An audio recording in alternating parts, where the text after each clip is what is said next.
Bismillahirrahmanirrahim. Assalamualaikum warahmatullahi wabarakatuh.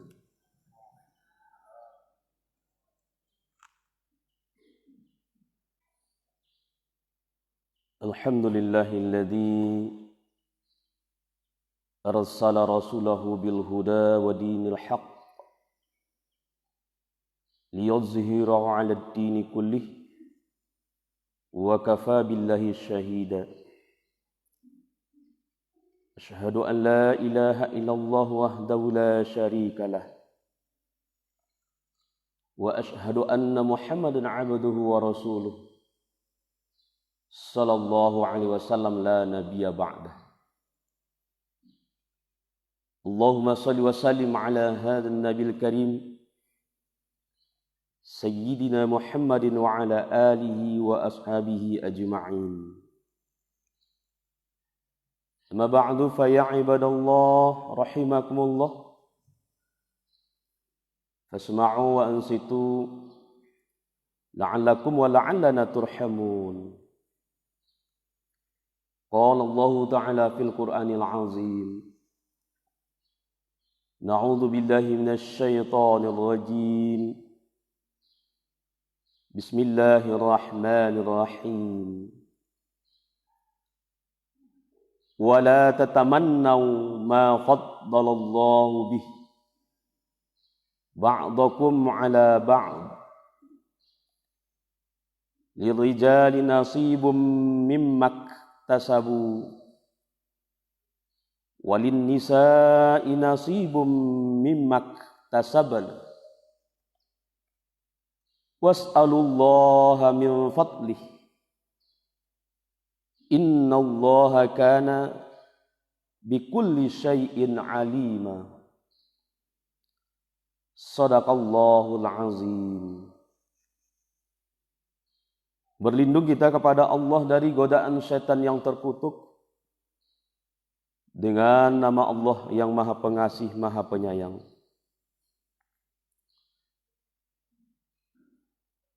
Dan janganlah kamu merasa iri dengki terhadap karunia yang Allah berikan kepada sebagian di antara kamu. Bagi laki-laki sudah ada peruntukannya dari apa yang mereka usahakan.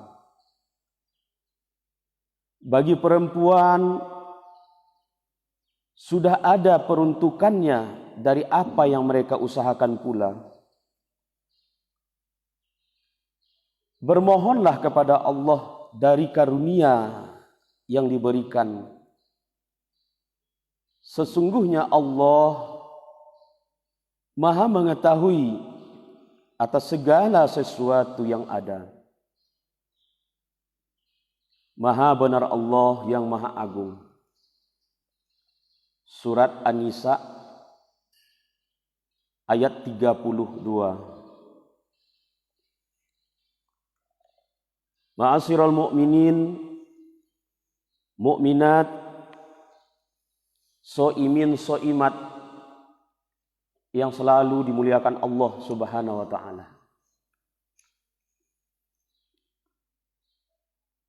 Ucapan alhamdulillahi rabbil alamin ala kulli halin wa fi kulli halin wa ni'mah selalu terucap dalam lidah kita. Insyaallah kita adalah orang-orang yang diberi kekuatan iman Islam, kesehatan dan kesempatan untuk hadir di rumah Allah. Ya insyaallah kita juga diberi kesempatan oleh Allah nantinya di surga juga seperti berjamaah seperti ini. Insyaallah. Amin ya rabbal alamin. Berselawat kita kepada Rasulullah dengan selalu mengucapkan Allahumma salli ala Sayyidina Muhammad wa ala ali Sayyidina Muhammad. Ibu bapak jamaah subuh yang dirahmati Allah. Kalau kita lihat dalam sebuah hadis yang diriwayatkan oleh dalam kitab Al-Muwatta Imam Malik, yang dari sanadnya Abdullah bin Umar pernah menceritakan bahwasanya Rasulullah SAW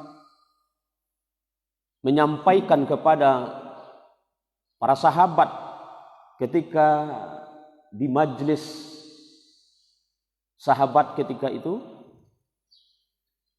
seperti yang kita laksanakan setelah sholat, Rasulullah biasa memberikan tausiah, memberikan informasi kepada sahabat, kepada jamaah yang hadir ketika itu. Apa kata Rasulullah? Bahasa kitanya, wahai sahabat, sebentar lagi akan masuk ke dalam jamaah majlis kita ini seorang yang disebut dengan ahlul jannah.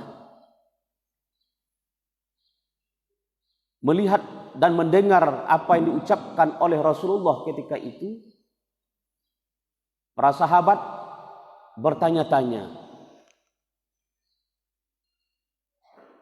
Ada yang penasaran, ada yang merasa sedikit kecewa. Karena apa? Penasaran siapa yang akan datang itu. Siapa yang akan masuk ke dalam majelis kita? Padahal kita sudah berkumpul semuanya. Dan ada yang merasa sedikit kecewa. Kok kenapa tidak kita yang disebutkan oleh Rasulullah, yang merupakan ahlul jannah, penduduk surga? Bapak Ibu, tidak lama kemudian Rasulullah menyebutkan tadkhulul majlis, hazal majlis ahlul jannah. Maka masuklah seorang bapak yang perawakannya biasa-biasa saja, penampilannya cukup sederhana, tidak ada melihatkan tanda dia itu adalah seorang yang ahli surga atau penduduk surga. Maka ketika itu para sahabat menengok semuanya ke pintu Masjid Nabawi dan merasa ada yang kurang pada diri mereka itu, karena Rasul menyampaikan seorang yang biasa-biasa saja menurut pandangan mereka. Lalu duduklah beliau di samping mereka dan duduk biasa-biasa saja, tidak pamit, tidak permisi, lalu mendengarkan tausiah Rasulullah. Setelah tausiah Rasulullah dia dengarkan, lalu dia berangkat pulang kembali. Dan begitulah kegiatan dia. Ketika itu Rasulullah katakan dia adalah penduduk surga. Melihat yang seperti itu, Abdullah bin Umar, disebutkan dalam riwayat hadis tadi dalam kitab Al-Muwatta, mengikuti perjalanan sang bapak ini sampai ke rumahnya. Dan dari belakang dia intip, dia lihat terus, mulai dari Masjid Nabawi sampai ke rumahnya, tidak ada kegiatan-kegiatan yang berlebih dari yang biasa dilakukan. Sampailah di tempat kediaman beliau, Abdullah bin Umar pun juga sampai. Ketika itu dia sampaikan kepada sang bapak, wahai bapak, Aku ingin bertamu ke rumah engkau. Aku ingin bermalam di rumahmu. Kata bapak tadi, silakan saja. Apa yang ingin engkau lakukan, silakan. Bapak Ibu yang kita hormati, terjadilah bermalam menginap. Abdullah bin Umar ingin mencari atau mengadakan penelitian terhadap sang bapak ini. Apa sih amalannya yang membuat dia itu masuk ke dalam surga? Apa sih amal jariahnya sehingga dia disebut dengan ahlul jannah? Satu hari, satu malam, 2 hari, 2 malam, biasa-biasa saja yang dia lihat. Malam harinya tidak lakukannya sholat tahajud. Siang harinya tidak dia lakukan sholat duha. Tidak melakukan puasa sunat. Sampailah malam ketiga, juga tidak ada yang berlebih daripada apa yang dikerjakan oleh orang yang biasa-biasa saja. Biasanya Bapak Ibu, kalau orang yang disebut dengan adu kelebihan itu, apalagi yang disebutkan oleh Rasulullah itu adalah penduduk surga, pasti masuk dalam kesurgaan. Tapi kalau ustaz yang menyebutkan ibu itu adalah alul jannah, alun tahu leh. Nah, tentu dicari dulu ba'a sejarah hidupnya, ba'a profil kehidupannya. Setelah 3 malam, 3 hari berturut-turut Abdullah bin Umar menginap di rumah sang bapak tadi, maka tidak ada nampak dinyo. Dia permisi ke bapak itu untuk kembali ke rumahnya. Sampailah di pintu rumah pak tadi itu, nyoba balik, disampaikan oleh bapak itu, paciknya tangan Abdullah bin Umar, wahai sahabat Nabi, memang betul engkau tidak mendapatkan apa yang kau inginkan. Ambo tahu, kan itu kan, kalau orang siswa kan mulai itu. Tingkat pemahaman terhadap rawik muko orang tu jaleh dia. Kalau si anuko, kalau rawik mukonya agak berseri-seri, iko dapat durian runtuh kok. Itu kan. Tapi kalau seandainya mukonya itu membudui panjang saya, tentu membudui. Cemberut, iko di rumah tak selesai jo bininya kok. Baca kak jo bininya kok. Ya kan ada persatuan suami-suami takut istri, ya nak. Lalu melihat raut muka daripada Abdullah bin Umar itu, maka sang bapak tadi menyampaikan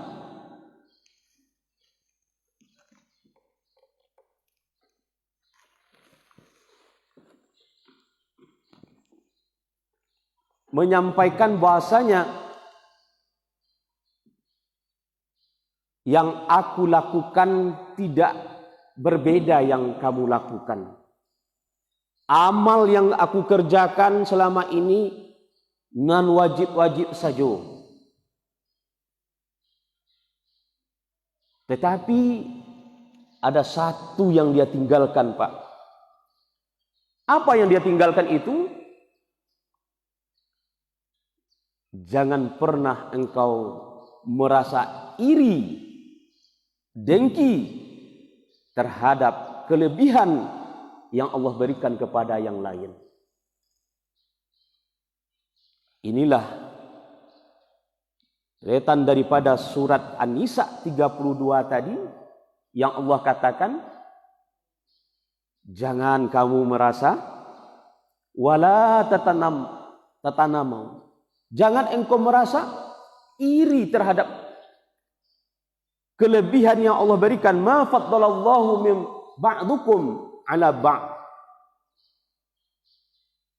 Jangan engkau merasa iri terhadap karunia, kelebihan, rezeki yang Allah berikan kepada saudara-saudaramu, kepada sebahagian yang lain. Inilah pesan daripada sang bapak itu kepada Abdullah bin Umar. Melihat itulah, mendengar itulah, Abdullah bin Umar merasa terpana.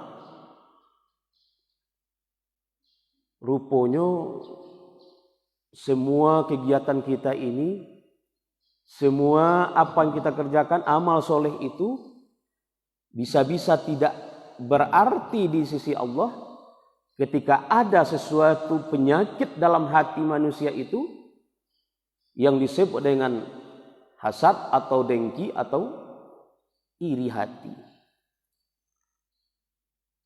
Rasulullah juga menyebutkan, iyyakum wal hasad. Hati-hati kalian, kata Rasulullah. Hati-hati, waspada terhadap hasad, dengki, iri hati. Karena hasad dengki itu akan menghabiskan ta'kulul hasanat, memakan kebaikan-kebaikan kita, menghabiskan amal soleh kita. Seperti kayu bakar, membakar, ya, seperti api yang membakar, yang memakan kayu bakar itu. Habis semuanya.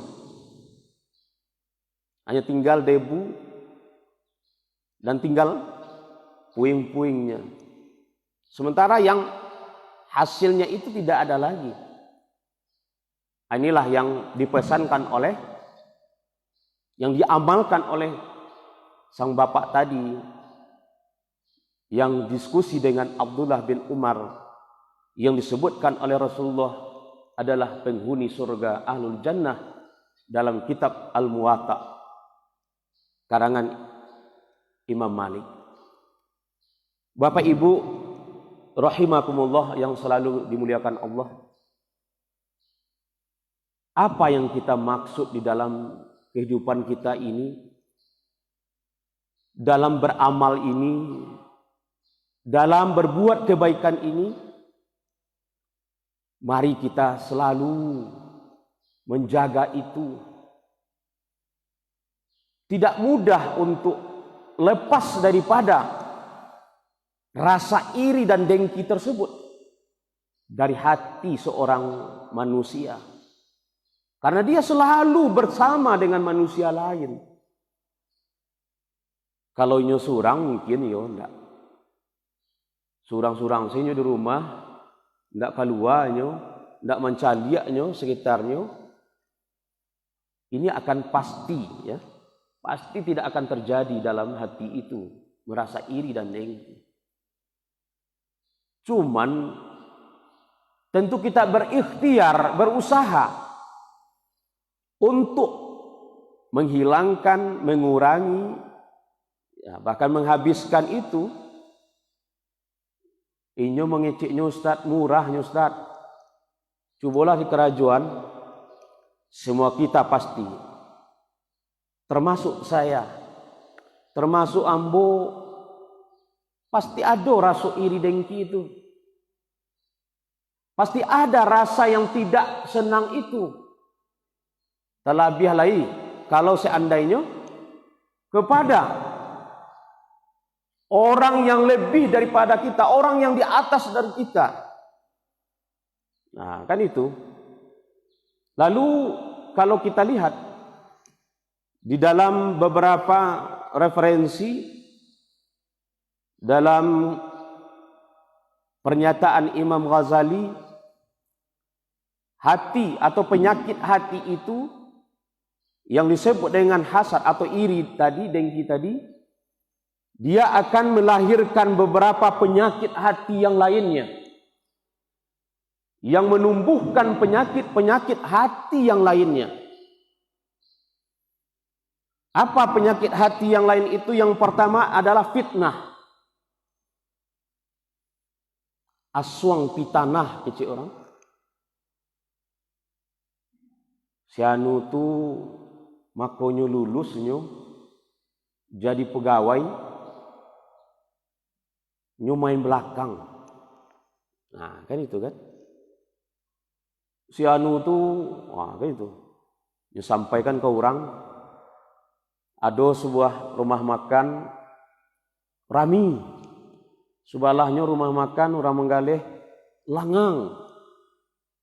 Kecil orang nang sebelah yang langang tadi itu dikeciknya ke orang lain, sampaikannya, difitnahnya. Inyo tentulah yo rami galehnya, rami orang belanjo. Nyo pakai minyak sinyong-nyong. Nah itu kan. Pakai bunga rampai. Tiap pagi itu nyo serakkan. Sudah ada rasa iri. Padahal makonyo rami galehnya, mako rami orang belanjo. Dek karano inyo pemurah.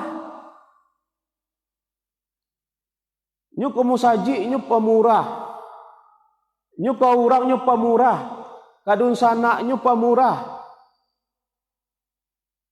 Orang lalu minta bantuan, nyolah dia agih bantuan.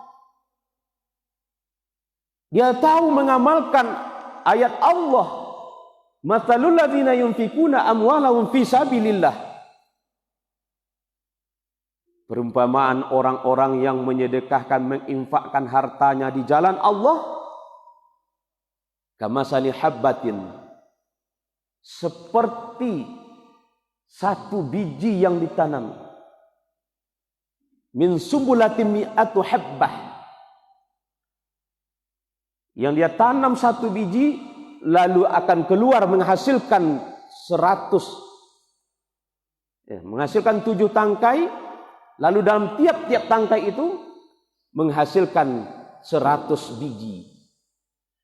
Jadi kalau seandainya nyonya tanam cie, buah 7 tangkai, menghasilkan 100 dalam tiap-tiap tangkai itu, artinya satu dia tanam, 700 dia akan menghasilkan. Menyagiahkan kau orang sembako, apalagi di musaji aku, alhamdulillah, batu-batu orang yang donatur yang memberikan kepada para guru kita. Ambo malam tadi bawa sembako bu dari musaji aku.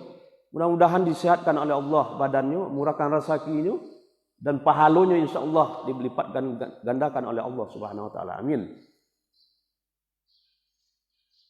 Cobalah kalikan tuh. Umpamanya ini membagikan sembako tadi itu. Ada rotinya, ada minyak, ada gula, ada bare. Tak kurang dari belanja yang seperti itu 150.000. Nah, kalau 150.000 kalikanlah 700 kali lipat. Itu baru Allah secara matematik sampaikan. Tetapi di ujung ayat Allah katakan, Wallahu wasi'un alim. Wallahu yudha'ifu liman yasha. Wallahu wasi'un alim. Bahkan Allah akan menambahkan beribu-ribu pahala, beribu-ribu rezeki kelipatannya. Allah Maha luas, Bapak Ibu. Coba bayangkan tuh. Di dunia kau saja didoakan oleh orang. Apalagi di akhirat nanti. Dan itu akan mengalir. Itu sembako baru itu. Apalagi kalau seandainya rumah Allah. Yang selalu dia bantu untuk kegiatan-kegiatannya. Untuk pembangunannya. Apalagi untuk pesantren. Sampai anak mengaji. Sampai anak beraja. Begitu juga para orang-orang du'afa, orang-orang miskin, anak yatim yang selalu dia bantu. Inilah yang akan menyebutkan dalam kitab Tumbihul Ghafilin disebutkan oleh Abu Lais Samarkandi yang akan menerangi kubur kita nantinya sedekah, infak tadi itu, wakaf tadi itulah. Yang akan selalu datang kepada kita nantinya. Yang akan membackup, membacking advokasi kita nanti dalam kubur kita. Yang datang bersama-sama. Oh, kalau dia teh duniaku, istri, suami, anak, ketika kita lah meninggal, saudara-saudara dan sanak lainnya lah meninggal, wak, ndak kadonyo masuk ke dalam kubur awak. Keceknya dulu sehidup semati, cie hidup, cie mati, ya gitu kan? Ndak ada yang amuah yang sama-sama matinya, sama-sama hidupnya, sama-sama mati, masuk ke dalam kubur sama-sama, yang ndak ada doh. Alum pernah awak sabut caliat dia doh. Bahkan orang corona saja, karena ini corona, Pak, berdua laki bini karena ndak ya amuahnya bersama-sama doh, dipisahkan juga sampai. Apalagi kini kok kecil orang lah mulai lo balik berkembang corona tu, ya enggak? Hati-hati saja kita, waspada. Tutup mulut itu maksudnya masker, ya enggak? Basuh tangan, jaga jarak, apalagi dalam bulan suci Ramadan ko antara suami dan istri, gojo jarak hendaknya. Tidak jauh orang lain saja doh. Nah, Bapak Ibu, karena penyakit itu pasti ada, tapi dengan syarat satu, jangan terlalu cameh. Kalaulah cameh, wak, bertambah tiba penyakit itu. Penyakit itu pasti ada, dan tidak boleh wak takabur. Orang kan ada Pak tu, tidak ada kecil Allah itu doh. Ya kalau mati itu mati jo kecil Allah. Batu kecilnya tu. Yang mematikan Allah. Cuman kita sebagai manusia perlu itu ikhtiar untuk mengelakkan risiko-risiko atau penyakit. Dan kan penyakit le Pak. Hujan sehari, cobalah hujan hari. Kecewa. Ndak ka air do. Tampuaselah hujan ko, berjalan kaki ada risiko kau. Awa kuniang tu berjalan kaki hujan labek tu angin putih meliung, ndak ada naik auto, ndak ada pakai payung, ndak ada bantel, ndak ada segalanya. Wah kecek kan Allah kan ada tu cobalah berjalan sampai ke awa tu angin putih meliung hujan labek tu kalau ndak merasai deku. Apalagi dengan penyakit yang tidak boleh, syaratnya tidak boleh takbur, tidak boleh cemas. Oh camih wana tu, ambu Pak Bu, ala pernah Pak isolasi mandiri sebulan. Dapat juga jatah ya. Diagih oleh Allah supaya merasakan ba'alo rasonyo. Itu kan penyakit tu. Atu ba'a rasonyo Ustaz. Ndak ba'a do, biasanya. Flu, batuk.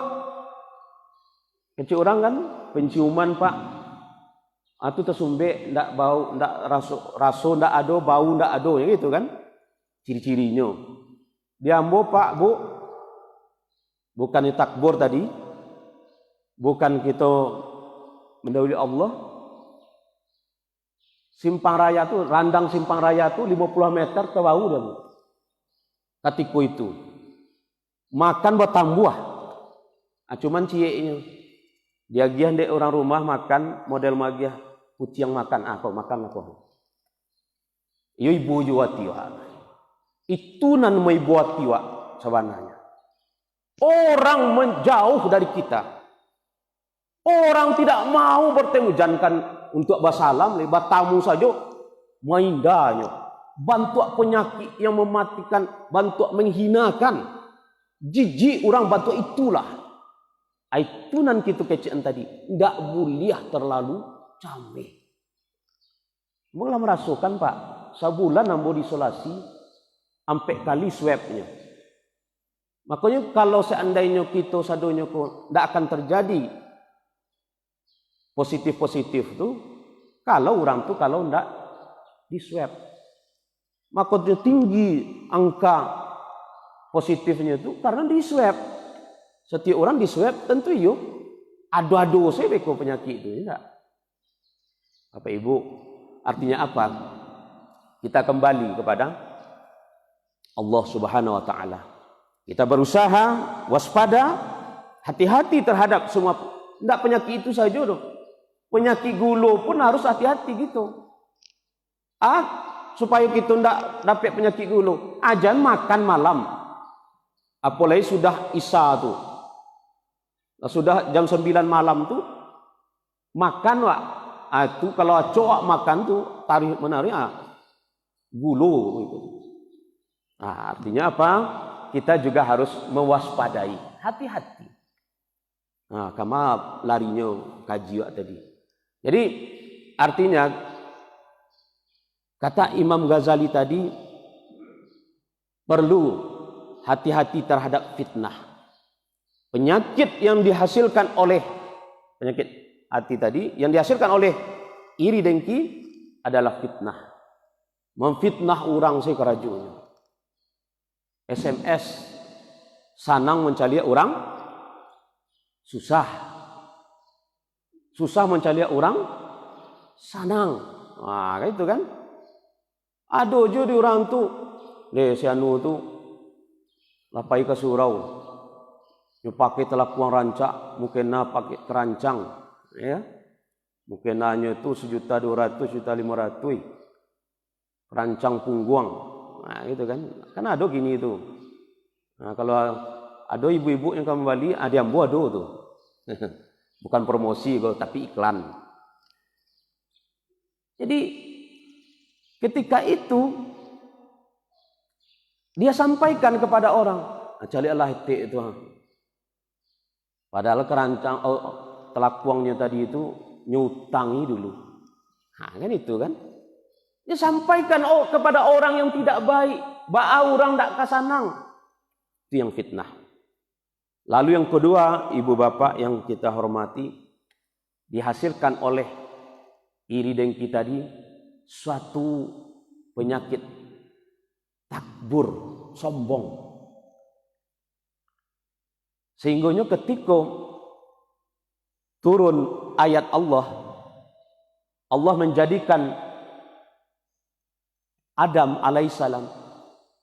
Kata Allah, wa idh qulna lil malaikati isjudu li adama fasajadu illa iblis aba wastakbar. Nah itu kata Allah. Ketika dijadikan Adam ke muka bumi ini, disampaikan kepada malaikat, wahai malaikatku, kata Allah, sujud dalam pengertian hormati, hargai Adam itu. Maka seluruh malaikat sujud menghargai kedatangan Adam alaihissalam. Tapi satu yang tidak mau, illa iblis. Dia tidak mau. Kecuali iblis dia sombong, aba wastakbar. Dia merasa angkuh, sombong, takabur. Kenapa dia takabur? Kenapa dia sombong? Dia mengatakan, adan lebih dulu daripada inyo lagi. Adan lo kesujud ke inyo. Nah, itu kan. Adanlah banyak makan asam garam. Adan lo ka minta maaf ke inyo. Alunli. Itu bahasa kami di sini. Artinya apa? Iblis merasa sombong. Ana khairu min. Khalaqtani min nar wa khalaqtahu min tin.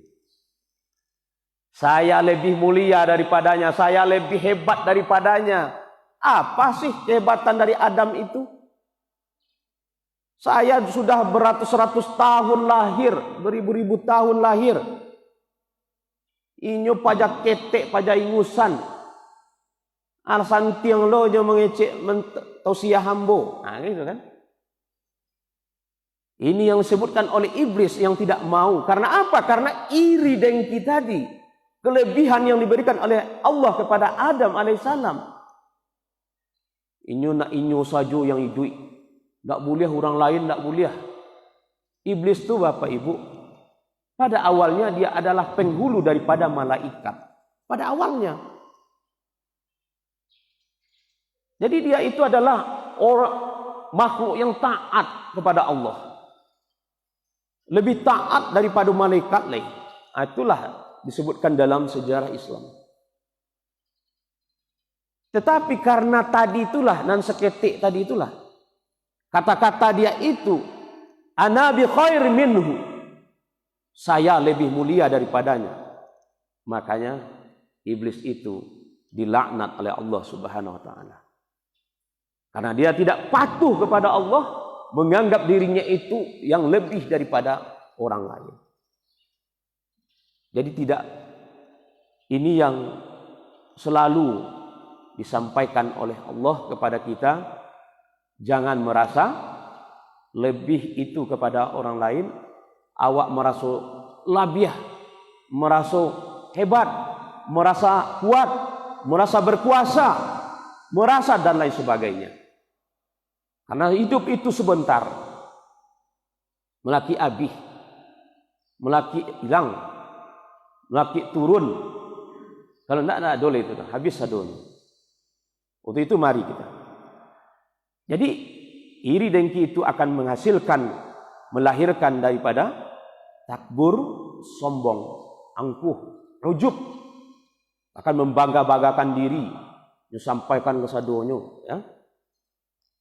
Lalu Bapak Ibu, dia akan melahirkan dari iri dengki tadi, akan melahirkan penyakit yang disebut dengan membenci atau kebencian sesama. Dia menebarkan kebencian-kebencian. Ba'a orang kabacakak, ba'a orang bagalai, nah gitu kan. Nyu cikarawi sadonyo lah modeliko musaji, anyo ndak sanang jo hatinya tu. Tantulah iyo inyo model itu modeliko, nyo bueklah semacam fitnah tadi, sehingga orang kadang bercakap benci membenci, ndak bersapuan, gara-gara iri dengki tadi, merasa iri. Dulu sangkit kami jangan sabui, itu kan. Ini tentulah iyo. Ini yang bahasa ini yang terus selalu dikumandangkan. Akhirnya orang menjadi benci. Wala tajassasu wala yaghtab ba'dukum ba'dha. Jangan kamu membenci sesama kamu, kata Allah. Dalam surah Al-Hujurat disebutkan oleh Allah seperti itu. Boleh jadi kamu membenci orang, kamu menghina orang. Boleh jadi orang yang kamu benci itu, yang kamu hina itu lebih baik daripada kamu. Ndak jo mado atinya ke surau, lah modeliko surawa, megahnya karpetnya taba, lampunya banyak, pakai berjalan-jalan lagi lampunya tu, rancak tu, kaligrafinya sebalik, orang yang masuk kamari, ndak jo sanang hatinya, sakit jo hatinya. Ayo ndak dapat akal. Orang masuk ke musaji itu tanang hatinya insya Allah. Makanya salah satu obat daripada setiap penyakit itu pasti ada ubeknya. Maka yang dilahirkan tadi adalah kebencian, ketakburan, takabur tadi, ujub, fitnah. Maka ada jalan keluar yang diberikan, kata Imam Ghazali. Yang pertama, salah satunya adalah ramaikan masjid. Amalkan ayat Allah. Innama ya'muruna masajidallah man amana billah wal yaumil akhir. Orang-orang yang beriman, orang-orang yang akan terlepas daripada iri dengki tadi itu, ya sebana-bana orang tu masuk ke rumah Allah, masjid, meramaikan masjid. Dalam hadis Rasulullah dikatakan mereka itu akan dilindungi oleh Allah, bukan dilindungi di nanti di yaumil kiamah saja, enggak, di dunia pun dia akan dilindungi mereka itu oleh Allah, akan diperhatikan oleh Allah. Siapa itu? Rajulun mu'allakun qalbuhu mu'allakum bil masajid. Seorang yang hatinya selalu dakik ke masjid, terpaut hatinya ke masjid. Iyo nak kamu saji saya hatinya tu. Kalau ndak dapat solat berjamaah sekali dalam 5 kali sehari semalam tu kamu saji, rasa-rasa damam badannya. Tu yang orang yang dapat perlindungan Allah. Tapi kalau seandainya 5 kali sehari semalam, lah seminggu, indak adanya madu hatinya ke rumah Allah kamu saji tu, itulah sakit hatinya tu. Fi qulubihim maradun. Hati mereka itulah mulai sakit. Salah satunya tadi akan didapati penyakit iri dan dengki dan anak-anak daripada iri dengki tadi. Lalu yang kedua, kata Imam Ghazali, lihat siapa tempat sahabati, siapa kawan sahabat kita, pergaulan kita. Siapa saja yang bergaul, apakah orangnya orang elok, orang pambudui, orang pagunjiang, orang yang sering memfitnah, sering perhatikan pergaulan-pergaulan itu. Kawan-kawan itu perhatikan. Akan merusak kepada kita, tinggalkan. Akan menghilangkan amal soleh kita, tinggalkan. Cari orang nan elok. Ini kata Imam Ghazali. Lalu untuk menghilangkan itu, perbanyaklah az-zikrullah. Perbanyaklah kalimat-kalimat zikir yang kita kumandangkan.